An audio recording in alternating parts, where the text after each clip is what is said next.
Stepdad favored his sons over me and banned me from family dinners, saying I am not his family, so I planned a family trip and banned them from it, and Mom finally woke up and kicked him out after divorcing him.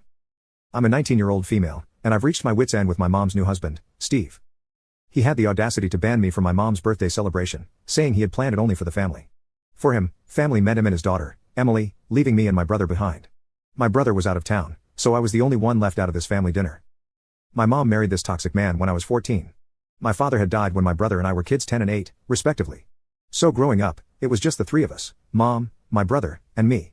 We used to have a great time together. Yes, money was tight, but we felt loved and secure.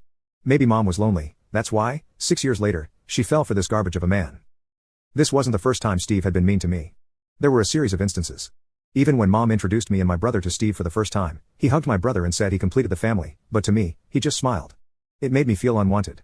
Since then, it has been a constant struggle to connect with him. My brother seemed to get along fine with him, probably because he moved out soon after the marriage. Steve has always had it out for me. Initially, I ignored it, thinking we would eventually get along. Yet even after years, his toxic behavior continued. We were still adjusting to Steve's presence in the house when he introduced Emily, his daughter. She's older than my brother and me and turned out to be a spoiled brat. She would shower my mom with saccharine sweetness but treat me with utter disdain, speaking to me as if I were beneath her. Whenever I tried to stand up for myself, Steve would swoop in, lecturing me on the need for discipline and accusing me of being rude. It was a double standard that left me seething. Emily could do no wrong, while I was always in the wrong. The injustice of it all was infuriating. Emily was straight up jealous of me because I was excelling academically while she was struggling to find a job and living off her dad's money. Meanwhile, my brother and I were hustling to take care of ourselves financially. He was tutoring kids, and I was working in a supermarket during my free time. We didn't want to burden our mom with extra expenses since she was already doing so much for us. But this created a super weird dynamic where Steve was low-key okay, but high-key jealous that we were doing something with our lives while he and Emily were doing nothing. He especially hated me for being an envious little man. Mom didn't neglect us, but her attention was definitely divided. We didn't make a fuss since she was finally happy, but sometimes I felt like an outsider in my own family. Steve never bothered to include me in anything, and it was weird. He always claimed my brother as his son but never introduced me as his daughter. I got it, Emily was his biological kid, but that didn't mean I wasn't part of the family. It wasn't Emily I had a problem with, it was Steve's shady behavior towards me that was the real issue. I also noticed Steve had some major issues. The dude was a heavy drinker and a stoner. I had no idea what my mom saw in him, really. He was just a hot mess. When Emily was 21, Mom asked her to find at least a part-time job so she wouldn't have to rely on Mom for her expenses. This made Steve super mad, but he eventually agreed. It was just too much for Mom to bear. Steve didn't have a stable job and was just hopping from one to another. Thank God Emily landed a job, so I didn't have to deal with her drama every day. Still, she and her toxic dad would come up with something to ruin my day. Whether it was about my weight gain or my acne, Steve and Emily would always make fun of me. Yeah, Emily is beautiful with a perfect figure, and I'm chubby. So what? That doesn't give them the right to comment on it. It crossed all levels of toxicity. On my mom's 50th birthday, I baked her favorite cake. Emily and Steve also joined in. Steve pulled off the ultimate manipulation move.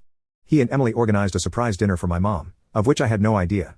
In the evening, I logged off early from my part-time job to take Mom out for dinner. But before that, Mom called me asking me to join them. I went there to find a tense atmosphere. I asked what happened, but no one said anything. Everyone ate in silence. After a while, Mom went to use the bathroom. Steve unleashed his anger upon me, asking, "Why are you here? Don't you understand?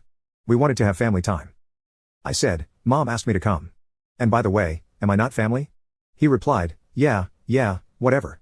Do you realize how selfish and demanding you are? Can't she have one peaceful evening by herself?" I was puzzled by his words. I mean, I wasn't interrupting his couple time. Emily was there too, so why did I have to face his wrath? I fought back. "You and Emily are family to her, but not I, her biological daughter." Emily interrupted, "We want to have some quality time with Mom, so could you please leave?" I realized why everyone felt so awkward when I arrived. Mom must have fought with him to have me at the table. I was on the verge of tears, but I didn't cry. I swallowed my pride and left, feeling angry and humiliated. I didn't want to ruin my mom's day. Later that night, Mom asked me why I left midway. I said I wasn't feeling well. I wanted to cry and tell her what happened, but I'm just done complaining about Steve and Emily. Whenever I tell on them, she goes and fights with them, and then after a while, he wins her over, and things go back to normal. I don't expect her to divorce him. Maybe I secretly want that. But she could at least draw a boundary with him, so this time I just remained silent. However, I feel very envious. I'm hurt. I want to do something to make them pay. Or maybe I just want to leave this house for my own good. I'm awaiting my college admission, and then I would be gone from here. I don't know why I'm writing this. I don't think there's anything I can do except suck it up. You can click on share and more to see if there is a part 2.